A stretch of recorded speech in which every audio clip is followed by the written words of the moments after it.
Greetings, ladies and gentlemen. Today is September 16th, and that AL wildcard race is starting to heat up, and we have a couple more teams eliminated from postseason. Let's talk about it.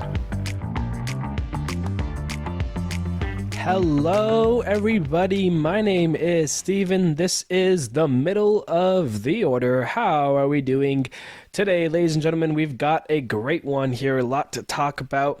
Looking at that AL wildcard race, and as mentioned, it's looking like it's going to come down to the wire, as well as a lot of the postseason races here and some seeding. We've kind of had the same teams in the postseason for, a couple of weeks now here, but as we get into these last couple of series, there's 2 weeks left. We got 2 weeks and 2 weekends, and we're in the final 4 series, and that's kind of the make or break here. A lot of teams will start getting eliminated real soon, and we're going to have some teams probably clinch this week as well. So this is kind of that final, here we go. And depending on the teams you're facing, it's either going to make or break your season. If you're going to get hot, it has to start today. You've got 12, maybe 13 games left to play, depending on what team you are. So, you got to win as much as you can. Going 10-2 is the ideal situation here. You got to take them all down because, other teams are going to face each other too. We've got those games that we talked about coming up, the Mets and Braves series, the Yankees and O's series. So there's still some great baseball to keep your eyes out on. But for now, let's take a look at the baseball that just happened this past weekend and talk about our series recap. All right, leading us off, we've got the rivalry one last time this season. Red Sox and Yankees for a 4-game set, and this was big for Boston if they could take these games, but they struggled in this series. The Yankees opened up with a walk-off. Juan Soto, his first walk-off as a Yankee. A base hit up the middle in the 10th inning, wins it for New York, 2-1 there. Then in the second game, it was 4-0 Boston, and then the Yankees came back with 5 runs in the 7th, including Aaron Judge, a grand slam that gave them the lead of 4 runs. Made it 5-1 to make it to 4-1 after the grand slam. 5-1, Judge's first home run since the Paw Patrol episode. Trevor Story homers in this game as well, first home run of the year. Good to see him back healthy and hitting bombs, but the Yankees win it 5-4. Red Sox seal a game. This is the game that Garrett Cole started. There was some stuff going on here. 7-1 Red Sox. Garrett Cole gave up all 7 of those runs after intentionally walking Devers. He also had some comments saying it's the hardest hitter he faces. So not a good look there for Cole. Of course, there was some murmurs of intentional hitting Judge afterwards, but despite the point, Red Sox got the game there, but the Yankees finish off the 4-game set, 5-2 Yankees there. They take 3 of 4 from the Red Sox, and that's going to be a tough hole for the Red Sox to dig their way out of. Cardinals and Blue Jays. The Cardinals, if they wanted any hope in the wild card race, they needed these 3 games, and well, it didn't go their way. 4-3 Blue Jays. They walked it off in the 11th inning. Alejandro Kirk, the long single to left field, wins it for the Blue Jays, and that sparked them this weekend. A 7-2 win on Saturday and a 3-2 win on Sunday. Blue Jays looked good. They outscored the Cardinals 14-7 and to sweep them in this series, so not a good look there for the Redbirds. Raising Guardians for 4. Guardians, they were looking pretty bad to start this series. Lost the first 2 games, 5-2 and 3-1. Tampa taking those 2 games, but they came back strong in the other 2. 6-1 Guardians on Saturday, followed up by a 2-0 win there. Guardians and Rays split the 4-game set. O's and Tigers, and this was a kind of big series for Detroit here. They had a combined no-hitter. They did a bullpen day for this first game, and Gunnar Henderson broke it up with 2 outs in the 9th. They were 1 out away from a combined no-no. Tigers pitching looking good right now. 1-0 Tigers, they win that game. Baltimore comes back 4-2 to even up the series, but then it's Riley Green who hits 2 home runs on Sunday. New bat, superstitions call it, but Tigers take 2 of 3 from Baltimore. That's big for Detroit. taking down a top team in the AL in the wildcard hunt. They are. And speaking of that, the team they got to get through is the Twins, and they hosted the Reds here. It was 8-4 Cincinnati in the first game. Ellie De La Cruz hits his first career grand slam that helped the Reds trump the Twins. And then they come back even stronger with an 11-1 win. Minnesota, though, avoids the sweep and salvage that series. They win it 9-2 on Sunday, but the Reds take 2 of 3, which means the Tigers get a game back up on the Twins. A's and White Sox. Oakland with a 2-0 win against the White Sox to open the series. But then the second game was a little different here. Oakland scored 3 runs in the ninth to tie this game back up. But then in the bottom of the ninth, it's Andrew Benintendi. The walk-off home run wins it for the White Sox. They beat the A's 7-6. And then they also win on Sunday 4-3. White Sox win back-to-back games for the first time since late June. And they take 2 of 3 against Oakland. It's their first series win in a long time. So big stuff there for Chicago. Don't let them get hot. Astros and Angels. The Astros looking to hold down the AL West from the Mariners, and they had a big series against the Angels on the road. They won it 5-3, 5-3, and 6-4.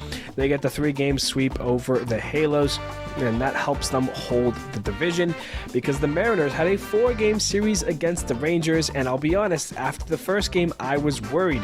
Texas came back down from 3. They scored 1 run in the 7th and 3 in the 8th to win it 5-4. Kumar Rocker made his MLB debut this game, and they took it 5-4. Second game, though, Jacob deGrom was back for Texas. He had a nice innings of work here, but down 4-0. Seattle played comeback this time. They scored 5 unanswered in the last 2 innings, in the 7th and 8th, of course, and it was Julio with the go-ahead home run, 3-run shot in the 8th. Seattle wins that one, and they also win another game 5-4. The first 3 games of these series, all 5-4 finals, and this one was a walk-off. Randy Arozarena, they brought him in at the trade deadline. He gets a base hit past the shortstop to win it. Seattle 5-4 there, and then they put the cherry on top with a 7-0 win. Seattle doesn't gain any ground on Houston, but still 3 of 4 against the Rangers. You would take that because you didn't lose any games against them either. Behind the Astros, of course. Dodgers and Braves, this was a great series to watch because it showed the Braves are still kind of hot and they're still very good. 6-2 Braves in the first game, then 10-1. Chris Sale, man, is just so dominant. The Dodgers, though, it was 2-2 in the 9th in the last game. They scored 7 runs in the 9th inning to blow this one open. They hit back-to-back home runs in the inning as well. Teoscar Hernandez, Tommy Edman, and Max Muncy. Dodgers, they win the 3rd game. They have a 4th game today, 4th and final game of the series, but for now the Braves have taken 2 of 3 against the Dodgers. Marlins and Nationals, they played 4 games. The Marlins came back in the first game. They scored 4 runs in the last 2 innings for a comeback win. They beat the Nationals 6-3, and that was the only game the Marlins would win. The Nationals go and start to tear apart against the Marlins, 4-1, 4-1, and then 4-3 that last game. James Wood, the rookie, 2-homer day for him.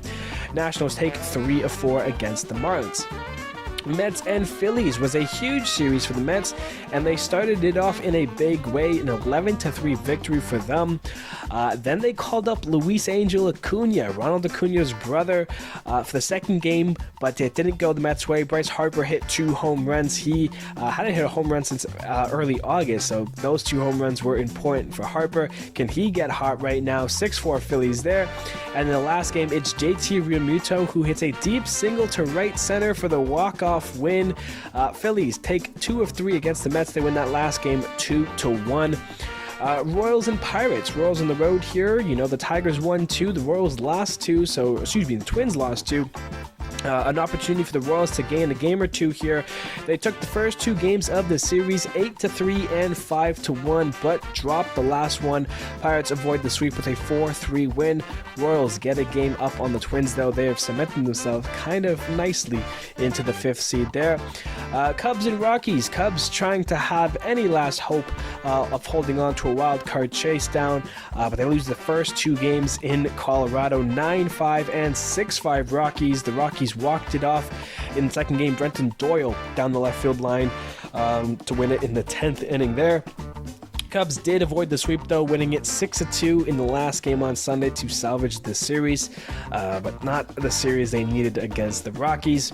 Brewers and D-backs. This was a fun series to watch here, kind of an NL wildcard rematch from last year, the Brewers, and it was an offensive-heavy series here. 2-1 in the first game, despite both teams having over double-digit hits, but then the offense really started to show in the other two games. 15-8 Brewers in the second game. Willie Adames a grand slam there, and then 11-10 Diamondbacks in the final game. They avoided the sweep. The Brewers scored 2 in the 10th inning, but the Diamondbacks scored 3 to walk it off. Eugenio Suarez a deep drive to right field. The base hit wins it. They avoid the sweep. A great game to watch, possibly the game of the week. Spoilers there. And then last we have the Padres and the Giants. The Giants kind of out of it, and the Padres kind of just stuck the knife in their chest in this series. 5-0, 8-0, and 4-3. This game went into extras. The Padres scored 2 in the 10th, and the Giants only got 1. Before he even got to extras, though, how about Heliot Ramos, a game-tying home run, and it was a splash hit, the first time in MLB history since Oracle Park was, birthed and alive, that someone hit a splash hit from the right side of the plate. So Heliot Ramos, the kid's got some power, but the Giants get swept 4-3 Padres, and they sweep them on those 3 games, and that is your series recap. Alrighty, now game of the weekend here. I already teased it. Brewers and D-backs here, the final game of that 3-game series, and Brewers looking for the sweep, kind of get some revenge against the D-backs here. We got started right away in the bottom of the first. Suarez an RBI single, Josh Bell an RBI single, 2-0 D-backs there. Then bottom 3, the Diamondbacks add 3. Pavin Smith, a bases clearing double, 3-run score, and it's 5-0 Arizona. They looked good. Then on top of the 5th, it's Jackson Chourio hitting his 21st home run on the season. The kid's having one heck of a year. A 3-run shot made it 5-3. Then in the top of the 6th, it was Eric Haas with his 5th home run on the season. A 2-run shot tied the game up at 5, but they weren't done there. Willie Adames, his 30th double on the season. It was a 2 RBI double there. The Brewers scored 7 unanswered in the 2 innings there, and they weren't done because they added 1 more in the top of the 7th. Sal Frelick an RBI single. So from 5-0, they then scored 8 straight in 3 innings to make it 8-5. But the D-backs came back quickly. Bottom of the 7th, an RBI single from Geraldo Perdomo, and then Randall Grichuk, his 18th double on the season, and that scores Perdomo. 2 runs come back to score, and they make it a 1-run game. Bottom 8th, it's Suarez with a sac fly to tie the game up 8-8, and it would stay that way until extras.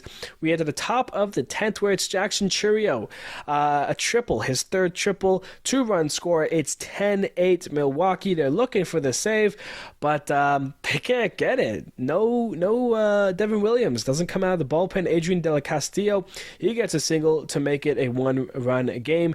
Then with the bases loaded and nobody out, because it was single century for the D-backs, Christian Walker gets hit by the pitch. That ties the game up. So with the bases loaded and nobody out, Suarez just needed to hit a ball deep enough, and he does. It's a long single to right field. The ball drops, and the Diamondbacks win it 11-10 to avoid the sweep. They get a walk-off win, and that's some momentum to carry into the week for your game of the weekend. Alrighty, now some baseball news from the weekend here. I want to talk about this AL wildcard a little bit here quickly, because it's a lot closer than you think. It's not, Braves and Mets always tied close, because they're once again tied. They're both 81 and 68, but it's a lot closer than you would think. For the longest time, we've had these 6 teams: the Yankees, the Guardians, the Astros, the Oilers, the Royals, and the Twins. Those 6 have been the 6 teams in the wild card and in the postseason. If the season had started from end of July, early August, no one's been there. Boston's been kind of close, but they've slipped a little bit, and the losing 3 of the 4 against the Yankees don't help them. But what you have right now is a Tigers team that took 2 of 3 against Baltimore. You have a Seattle team that's been chasing Houston for the longest time, but now Houston has a 4.5 game lead over them in the division, and their wild card is only 2.5 back. They're the same record as the Tigers. So Detroit and Seattle both 2.5. They're both 77 and 73 to Minnesota's 79 and 70. So yeah, there's a little bit to be kind of worried about here if you are Minnesota. Like we've got 2 teams who, let's be honest, they're pretty hot right now. Seattle and Detroit even. I mean, hey, at the end of the day here, Minnesota has an extra game to play over both these teams. That 2.5. Seattle and Tigers both have 12 games left. Minnesota has 13. They're 2.5 up, so they still have complete control. So we're not going to go into the tiebreakers yet. We're not going to start looking at that stuff. Although I am curious about that. I didn't look at it yet, but I probably will after I'm done recording. But what you have right now is a Detroit team who has a hard week and then an easier week. Right now they have Kansas City. They start a 3-game series with them. And then a 3-game series against Baltimore, which, hey, I said that's a hard week. They just took 2 of 3 against Baltimore. Yes, they were at home, but now they're going to be on the road in Baltimore. They start a road trip here, their final road trip of the season, with the Royals and the Oilers, before coming to a home trip for their last 2 series against Tampa and the White Sox. And hey, if you got 3 games against the White Sox at the end of the season that could determine a wild card seed, I mean, you love that if you're Detroit. And let's be honest, out of these 3 teams, the team that, people are kind of most surprised about would be Detroit. I had them winning the division. I thought they were going to be good. This is kind of the Detroit team that, I've been expecting to see. And I'm glad we're finally seeing it now because, here comes Detroit a little bit. They're close. Seattle, they had fallen off. We thought they were kind of dead at the end of June, July. Astros just swooped right in and took the division for them. They have an interesting end to the season. They're going to be home right now against the Yankees this week, and then they will have 3 more games against the Rangers. They just took 3 of 4, but that was at home, so, these now on the road. Does it change? Is it a difference? Who knows? Before a 3-game away trip against Houston.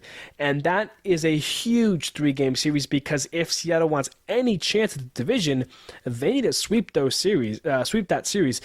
And that could result in a huge difference here because then Houston would be in the wild card chase over Seattle. So, I mean, it's still wide open here these last 2 weeks here before a home series against Oakland to finish off their season. And, Oakland isn't no pushover team like the White Sox, but still not the holy grail of top teams to face at the end of the season. So I'm sure Seattle is happy against Oakland, but hey, Oakland's been kind of a pain in some teams, Brent Rooker, Lawrence Butler. They've had some guys who have some big games and do some high-scoring offensive games. So Oakland, like I said, not a pushover team here. It would be very Oakland, to finish off the Mariners' postseason hopes even. So, the last thing Oakland does as a major league team here. And then Minnesota, like I said, they control their destiny still. Detroit and Seattle can win all their games, all the rest of their games. But if Minnesota does also, it's the Twins' seed to lose right now. And of course, they're still wide open. The Royals could lose all the rest of their games. Baltimore could lose the rest of their games. So, still anything can happen. We've seen crazier things before. Right now, the Twins have a 4-game series against the Guardians.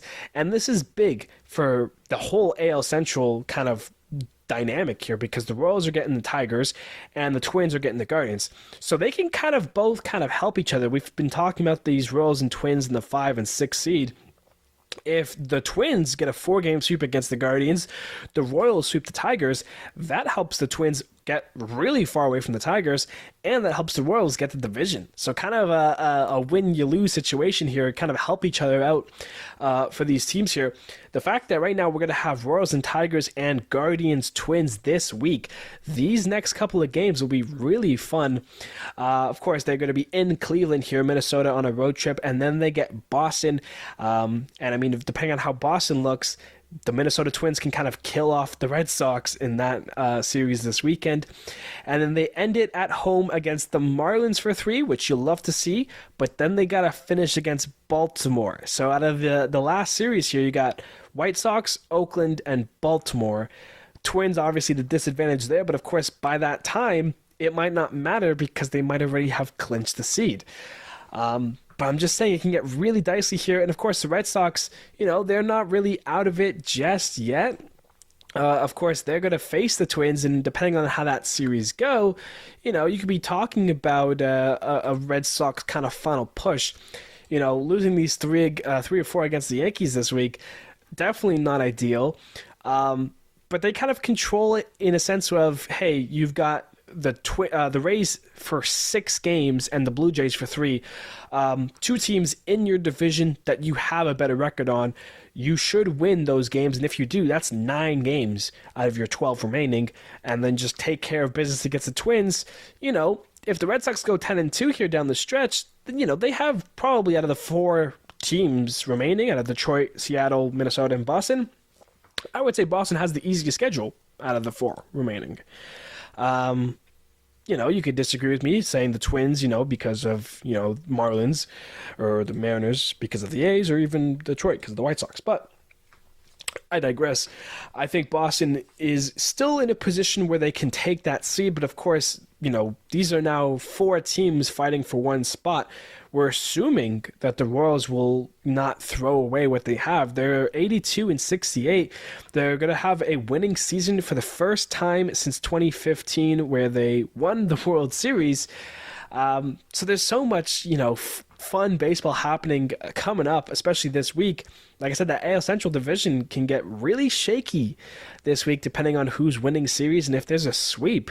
I mean, we could be talking about the Royals getting the division. We could be talking about the Tigers taking over the Twins, so because we got the Tigers 2.5 back of the Twins 2.5 back of the Royals, and the Royals 4 games out behind Cleveland. So, if Cleveland loses 3 or 4, if they get swept by the Minnesota Twins, that opens the door for the Royals to kind of get the Tigers away from the Twins, but also track down the Guardians.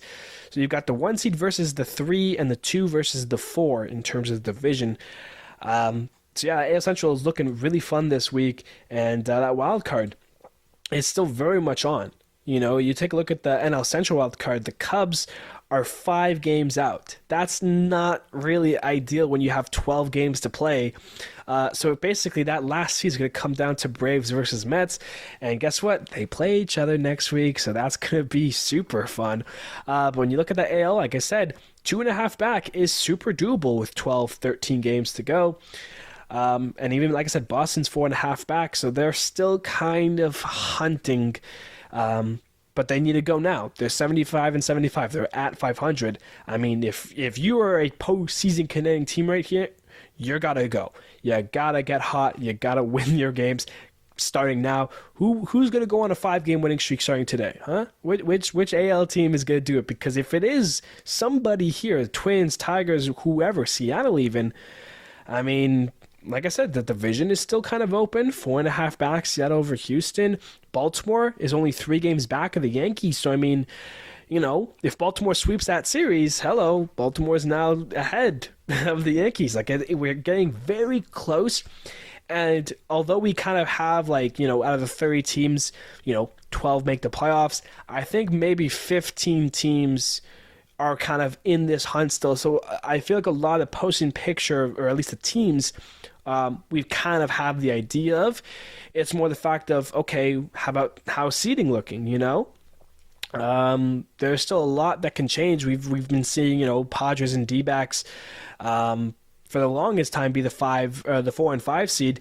The Braves/Mets are only 2 games back of the Diamondbacks, so, one last minute switcheroo kind of thing. If Diamondbacks get cold and one of those Braves or Mets teams get hot, I'm hoping that this week there's not really a lot of change between the Braves and Mets. I would love for that 3-game series to mean or break anything. Like, that will be the most watched games. I wonder who's home. I want to see if I can get that up quick. Braves here. I want to see who's hosting that 3-game series. This is turned into just postseason talk in general and wildcard talk, not even just AL here. The Braves are hosting the Mets. That is critical, I feel like. Oh my God, that's exciting. The Braves have the Reds and the Marlins. Postseason. My mind is coming up with so many possibilities. This week is going to be fun, and next week is going to be even better. But yeah, just wanted to mention that quickly, the AL Wildcard Battle, and I guess some other postseason news. Speaking of postseason news, Nationals and Oakland wrapped up their campaigns, any battles they had in terms of, postseason hopes. They're done. But still very promising. And I think Oakland, this is the last time the Oakland Athletics will ever be eliminated from a postseason race. And I think the season that they have nothing to do but keep their heads held high here. They've had a fantastic season. They're 5 games away from 70 wins. And I would definitely not have thought that Oakland was going to win 70 games. Brent Rooker has turned into kind of the face of that franchise. Lawrence Butler, I love me some Lawrence Butler. The pitching looked good. JP Sears has had a nice year. And, of course, Mason Miller. I think if you're Oakland, you've got, obviously some scary stuff happening to you guys. You guys are going to be kind of playing in Sacramento and having some weird games coming up. It's going to be a weird year for Oakland these next couple of years here until their new stadium in Las Vegas and when they become Las Vegas team. But as a baseball team, and the players they have right now, the talent that's coming, Jacob Wilson's looked good at shortstop, and they've still got some pieces there. It's kind of going to start getting excited for Oakland coming up. And I mean, maybe not next year because of the struggles that they'll have to face, but give it a year or two. I think Oakland might end up in a postseason picture sooner than we think here. They've kind of had a really fun year here. One last huzzah kind of Oakland year. So credits to Oakland. I mean, the Nationals as well. Hey, Washington, you've had some moments here, and there was a time where you guys kind of were competing almost. The kids are fun. The kids are here too. CJ Abrams, get the defense a little better, but he's a great shortstop. James Wood and Dylan Cruz, both kind of upper echelon, kind of stars in the making here. I love James Wood. I mean, the Nationals have nothing to hold their head against either. I mean, these are two teams who overperformed, had good seasons, just they were better teams, obviously, and it was up against the wall. But I mean, when you kind of look at this season and you look now at free agency, it's like, okay, we can add here. We can be better than we were this year. And I think if not one or both of these teams can 100% do that by adding a couple pieces in free agent market, they could be better and even compete. Nationals might even be competing next year for postseason spots. So there's definitely some good baseball to be had. And I think both teams should have their heads held high. We'll take a look quickly now. I just want to mention that there's now sponsors on the postseason helmets. I'm sure everyone is super excited about that. Stratus, I'm not sure if I pronounced that right, but it's a German workwear company. They are going to appear on every helmet in the MLB postseason through the 2027 season, alongside any MLB games that played in Europe, and minor league games as well will be wearing that. Kind of sucks because it's going to look bad. Obviously, we know why it's being done, and we know exactly, that it's life. It sucks. It's crap, but it is what it is. Sponsors on the postseason helmets, I'm sure, are going to look extremely bad. I'm not excited for that in the slightest. Maybe I'm wrong. Maybe it won't be that much of an eyesore and much of a bother, but I don't like that for the postseason, but we'll see how it looks when obviously postseason rolls around at the end of the month here, and we'll take a look at what Stratus, how it looks on the helmet. Yeah, that's all I gotta add. Okay, now let's talk about our hot and colds from the week here. Starting with our hots, Michael Busch from the Cubs, 11 for 23, 2 doubles, 4 home runs, 11 RBIs, 7 runs, good for a 1.567 OPS. Have a weak Busch. Tommy Edman, 9 for 23 with the Dodgers. Double, 5 home runs. Tommy Edman, that's crazy. 8 RBIs, 5 runs. A 1.527 OPS for him. What being on the Dodgers will do to you. Victor Robles, 12 for 22, 3 doubles, an RBI, 4 runs, 3 walks, a 1.312 OPS for him. Riley Green, 8 for 22, a triple and 3 home runs, 8 RBI, 6 runs, a 1.239 OPS. And lastly, Salvador Perez from the Royals, 9 for 22, 2 home runs, 7 RBIs, 2 runs, 3 walks, a 1.144 OPS for him. On the cold side of the pillow, Connor Norby, 2 for 23 with 10 strikeouts. Yikes. Anthony Volpe, 2 for 22 with 6 Ks. Mark Vientos, tough week for him in the Mets, 3 for 24 with 12 Ks.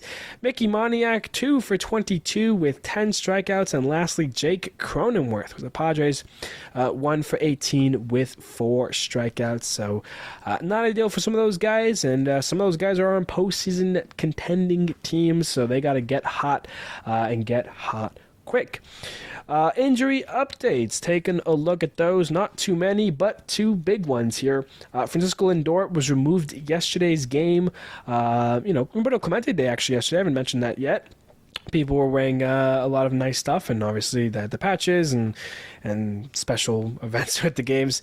But yeah, Lindor was removed from the game yesterday. He had back discomfort. He's been having that.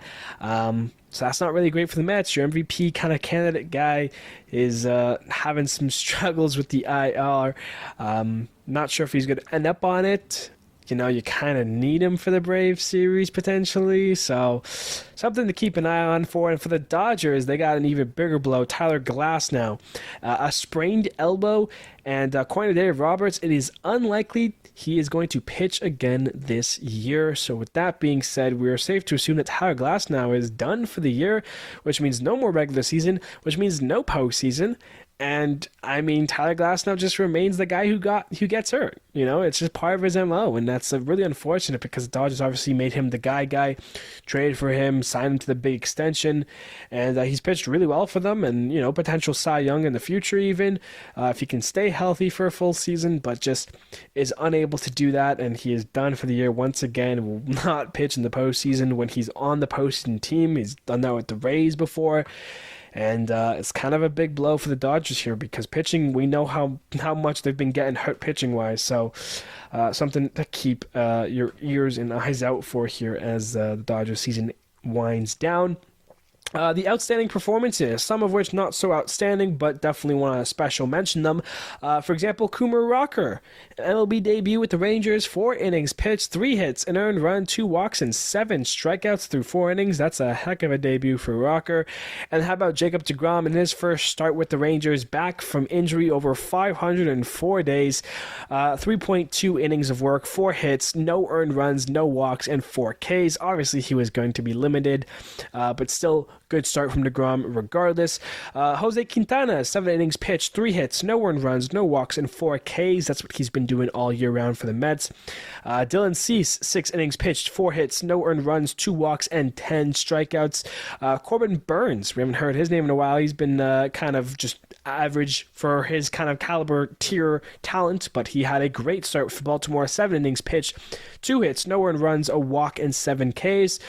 Nick Martinez, 6 innings pitched, 3 hits, 1 earned run, no walks, and 6 Ks. And against the Twins, that's a nice start there. Joe Musgrove, 6 innings pitched, 3 hits, no earned runs, no walks, and 8 strikeouts for him. Christopher Sanchez with the Phillies, 7 innings pitched, 6 hits, 1 earned run, 1 walk, and 7 Ks. David Peterson with the Mets, continuing to have good season, 7.2 innings of work, 4 hits, an earned run, a walk, and 6 strikeouts. And rounding off that list, George Kirby against the Rangers, 7 innings pitched, only 1 hit, no earned runs, no walks, 3 strikeouts, so only 1 base runner in his 21 outs gotten. A great start there for George Kirby, and that is your outstanding performances. We'll now take a look at the standings check here. We've done a little bit of it already here. The AL East, it's coming down to 2 teams, the Yankees and the O's. They have a series next week, and the Yankees are 3 3 games up. They're 87 and 63. Baltimore 84 and 66. So keep that in mind. Your AL Central Guardians are up 86 and 64. They're 4 games above the Royals, who are 82 and 68, and 6.5 over the Twins. So it's looking like if it's not going to be the Guardians, it's going to be the Royals. And how crazy would that be for Kansas City? In the AL West, Houston 81 and 68. They're 4.5 up on the Mariners, and that's the only team they have to worry about. So it's looking like it's going to be Houston once again, unless Seattle can have something to do about them. They got a 3-game series next week as well. The NL East, the Phillies, 90 and 59. With 12 games left, or 13 games left for the Phillies, I think. They would have to win 10 of 13 to be kind of the only team that can finish above 100 wins. So that's not looking like it's going to happen. But they're 9 games up on the Braves and Mets, and with 12 to 13 games to go, it's very likely the Phillies will have their division by the end of this week.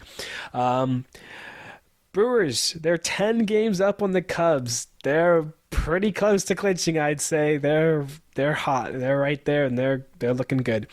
They're 86 and 63. And then the Dodgers, 3.5 up on the Padres and 5 up on the Diamondbacks. So it's still not out of the water yet.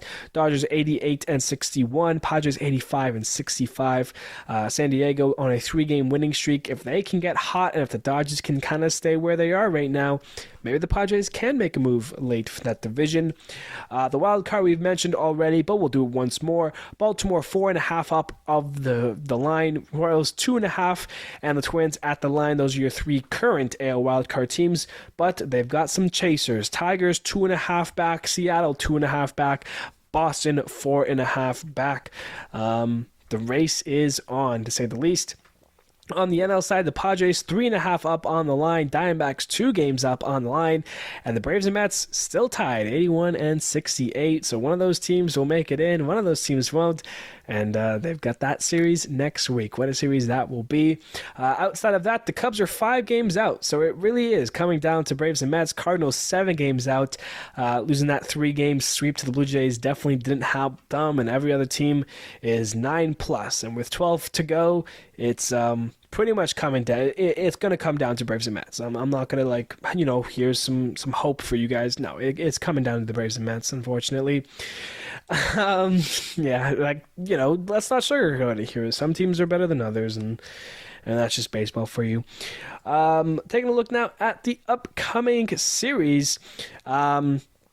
Dodgers and Braves will finish up a 4-game series. The Braves take 2 of 3 this weekend. They have that game today. And then we've got the Giants in Baltimore taking on the Oilers. Red Sox at Rays.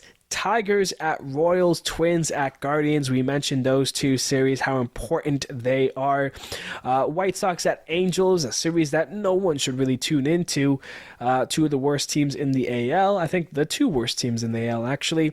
Yankees at Mariners. That is kind of a very big series for both those teams there. Blue Jays at Rangers. Dodgers at Marlins. Nationals at Mets. Braves at Reds. Phillies at Brewers. That could have some big implications in the playoffs. The two of the top 3 seeds in the NL going out there.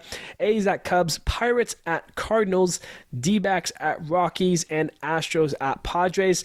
There are some fun series this week. Tigers, Royals, Twins, Guardians, Phillies, Brewers are my 3 to watch. But hey, Yankees, Mariners, that's got a lot of playoff implications. Astros, Padres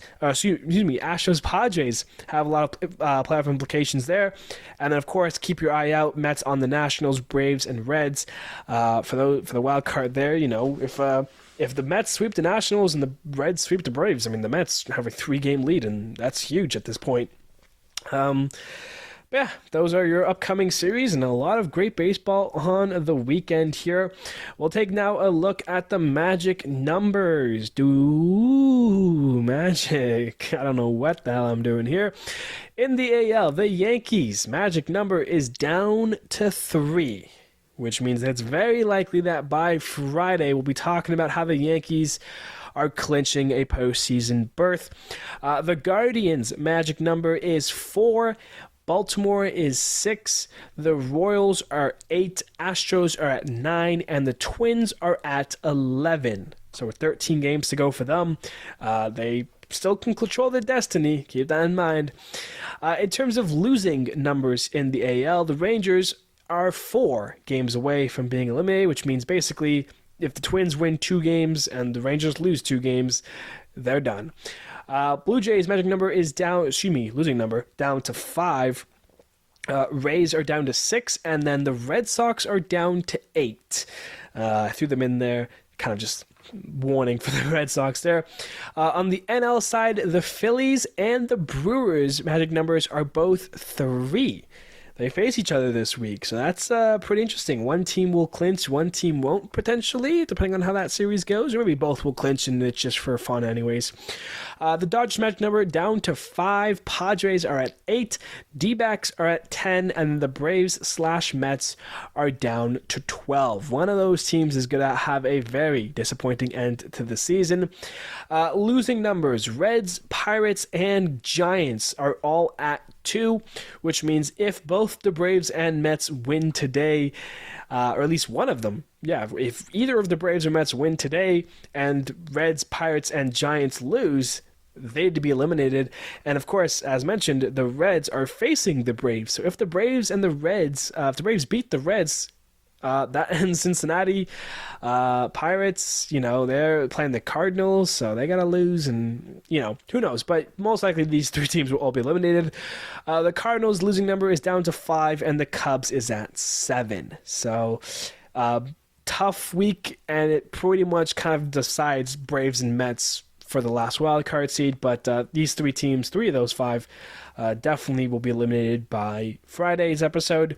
And it's safe to say that the Phillies, Brewers, and Yankees, all with magic numbers of 3, most likely will all clinch by Friday. So keep that in mind if you're watching some baseball this week. And I think you should, because there is a lot of good ones. Who cares about football? It's baseball time. It's almost postseason. And that's going to do it for our episode here today. Ladies and gentlemen, thank you everybody so much for listening.